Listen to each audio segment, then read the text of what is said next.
E aí, pessoal, tudo certo? Bora lá para a aula número 14 de Química. Rendimento de uma reação química. Pessoal, nós na frente 2 lá do livro, a gente já estudou pureza. Agora a gente vai estudar rendimento. A pureza, ela vai se relacionar ao reagente. O rendimento, ele se relaciona ao produto. Lá na pureza, a gente precisava fazer uma conta antes para determinar a massa de reagente. Aqui no rendimento, a gente vai ter que fazer uma conta no final para descobrir o produto de uma reação. Tá bom? Então, olha, pessoal, quando uma reação química não produz as quantidades de produtos esperadas, tá? De acordo com a proporção química, dizemos que o rendimento não foi total. O rendimento funciona assim, olha, pessoal. Vai ocorrer a reação química, só que nem todo reagente se transforma num único produto. Mesmo uma queima do gás de cozinha ali, parte vira gás carbônico, sai para fumaça, e parte vira fuligem, que forma o carvão. A reação não se processa só com o produto. Isso é muito comum. Com produção de medicamentos, reações orgânicas que a gente vai estudar, isso é muito. Chega a ser um problema grave, tá? Porque boa parte do reagente não vira produto. Tá? E aí você tem um rendimento menor que 100%. O rendimento máximo é o 100%, certo? Mas geralmente ele é um pouco menor. Geralmente é um pouco menor. Então, a fórmula do rendimento é R igual a massa da substância produzida dividido pelo rendimento teórico. Ou em outra, vezes 100%. Geralmente trabalha em porcentagem. Ou rendimento teórico 100%, que era quanto que eu esperava que a reação produzisse.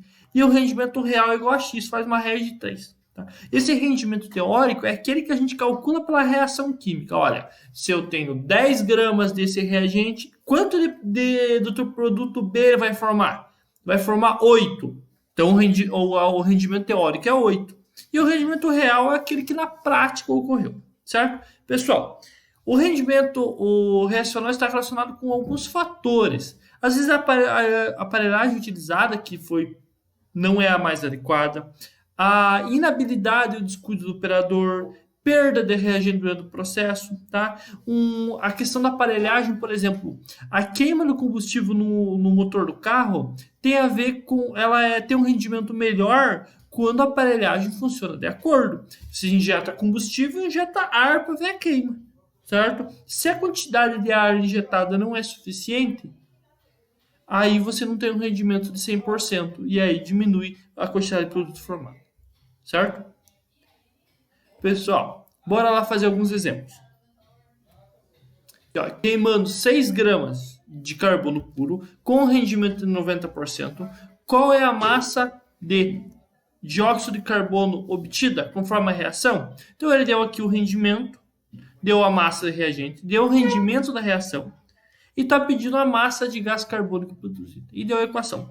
Aí, pessoal, já cansei de falar, mas não vou cansar de repetir.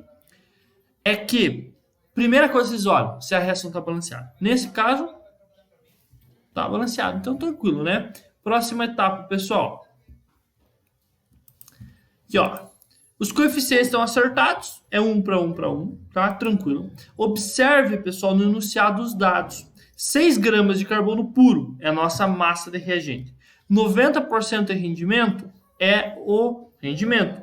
E a incógnita do problema é a massa de produto a ser obtida. Tá? Então a gente vai escrever uma regra de 3. Olha, 1 mol de carbono forma 1 mol de gás carbônico.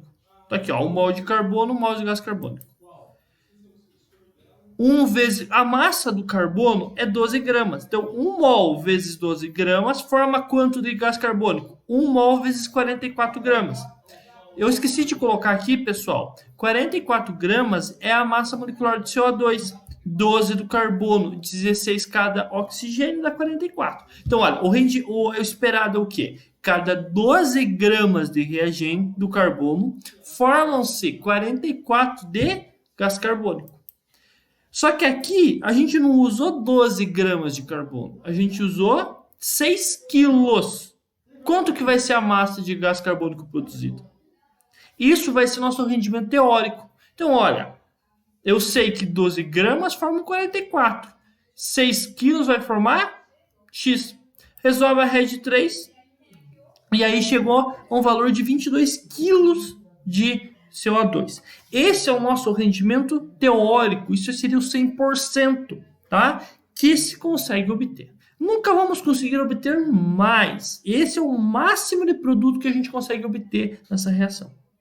Mas ele falou ali que quando foi feita a reação, não deu 100% de rendimento, deu só 90%. E aí, pessoal? Aí é o seguinte, olha, a gente vai fazer uma regra de 3 para considerar, olha, 22 quilos é o rendimento esperado, o 100%. Mas o que ocorreu foi 90% de rendimento. Qual foi a massa de produto produzida? Então, olha, 22 quilos é igual a 100%, o rendimento teórico. X, ou M aqui, é igual a 90%, onde M é essa massa de dióxido de carbono produzida. Aí faz uma regra de 3, olha, 100 vezes x igual a 22 vezes 90. Resolvendo aqui vai dar 19,8 kg de CO2. Então o exercício fala assim, olha, a gente partiu de 6 gramas de carbono puro. A reação fala que deveria ser produzido 22 quilos. Mas como o rendimento da reação foi 90%, deu 19,8. Um macete, pessoal.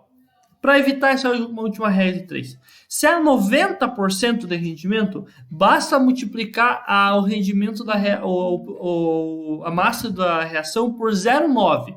90% é igual a 0,9. Beleza? Pessoal, o segundo exercício aqui, o segundo exemplo.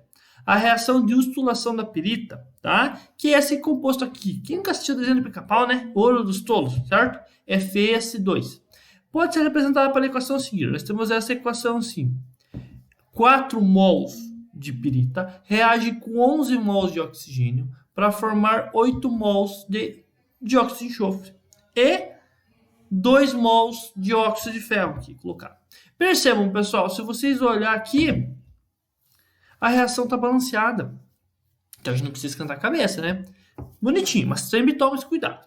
Aí ele fala o seguinte: como a reação de destilação ocorre na CNTP, condições normais de temperatura, quer dizer, 1 atm 25 graus Celsius, qual o volume de SO2 produzido na reação de 600 gramas de pirita que apresenta 50% de impureza? Então, olha, ele quer saber quanto de dióxido de enxofre vai ser produzido nessa reação se a gente utilizar uma massa de 600 gramas de pirita. Só que só com 50% de pureza. Então, pessoal, vamos lá. Como que a gente faz isso aqui? Ó? Se ele está falando que ele usou 600 gramas de pirita e o rendimento e a pureza 50%, quer dizer que parte dessa pirita não é pirita de verdade. A gente precisa determinar a massa real de pirita. Então, olha, 600 gramas é 100%. Só que como ela tem 50%, X de pirita vai ser igual a 50%. Na verdade, isso é um cálculo não é bem de rendimento, né, pessoal? Isso é um cálculo de envolvendo pureza. Aí, fazendo a regrinha de 3 aqui, ó, 100% vezes x igual a 600 gramas vezes 50%. Resolvendo aqui, pessoal, se resolverem, x vai dar igual a 300 gramas. Então, desses 600 gramas de pirita aqui, na verdade, só metade é pirita de verdade. O resto não é pirita, tá? Agora que a gente sabe que, na verdade, aqui daquela porção colocada lá, só 300 gramas que reagem, a gente monta a relação usando a reação. Olha aqui, ó, calculando o volume de CO2. Pela reação, ele quer que a gente relacione a massa de pirita e o volume de CO2 produzido. O resto a gente não vai usar. Tá, olha. Pela reação aqui, que eu estou repetindo aqui embaixo, 4 mols de pirita formam 8 mols de dióxido de enxofre. Então, olha, 4 mol formam 8 mol. Só que 1 mol de pirita, se vocês fizerem a continha aqui, são 120 gramas. Tá? Pirita FeS2. O ferro 56. Cada enxofre são 32 gramas por mol. 2 enxofres dá 64. 64 mais 56 é 120 gramas. Tá? Então, olha, 4, que é o coeficiente estequiométrico, vezes a massa de 1 mol de pirita, forma Quanto de dióxido de enxofre? 8 mol. 1 mol de gás tem um volume de 22,4 litros. Professor, por que para perita você usou massa e para CO2 você usou volume? Ah, pessoal, aqui, ele quer que a gente relacione essa quantidade de reagente com o volume de produto. O volume de produto aqui. Por isso que a gente está usando o volume aqui, tá? E o 22,4 é o volume na CNTP. Então, olha, 4 vezes 120 gramas forma quanto de volume? 8 vezes 22,4. Só que quantas gramas aqui a gente vai ter de pirita para reagir mesmo? 300. 300 gramas forma X volume de gás dióxido de enxofre, SO2. Agora uma regra de 3. Resolveu aqui, multiplicou cruzado, vai dar um volume de 112 litros de dióxido de enxofre, tá? Só um exercício fácil. Beleza, pessoal? E o último, aqui o último terceiro exemplo, 80 gramas de calcário com grau de pureza de 90% reage com ácido sulfúrico segundo a reação. Então, olha, pessoal, temos a reação aqui, se vocês conferirem, ela tá balanceada, tá bonitinha, tá? Mas sempre tome esse cuidado. Qual o volume de gás carbônico é formado na CNTP na reação dada? Aqui ele dá as massas moleculares aqui para a gente calcular. Então, olha, o que a gente tem, pessoal? Que, na verdade, a massa de calcário, ele fala em 80 gramas, só que é com 90% de pureza. Então, 80 gramas, quanto será que a gente tem realmente de calcário, tá? Carbonato de cálcio aqui.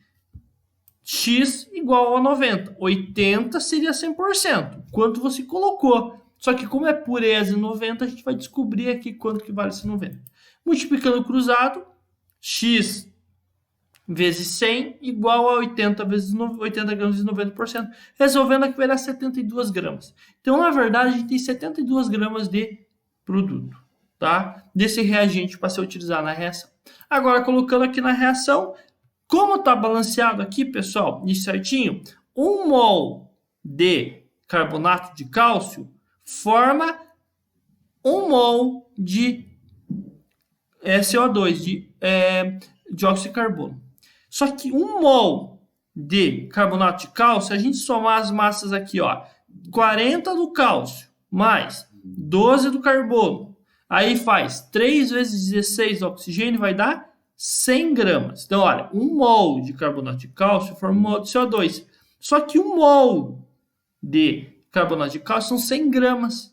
100 gramas forma 22,4 litros de CO2. Por quê? Porque 1 mol de qualquer gás na CNTP, quando não fala nada, CNTP, tá? Apesar que falou aqui, é 22,4 litros, aquele valor tabelado. E aí agora a gente tem, só que quantas gramas a gente tem? A gente não tem 100, a gente tem 72. 72 gramas forma X. Faz a regra de 3, 100 vezes X igual a 72 vezes 22,4. Resolvendo igual a 16,128 litros de dióxido de carbono. Beleza? Certo? Então, olha, esse exercício aqui para vocês treinarem. Em breve eu mando a resolução.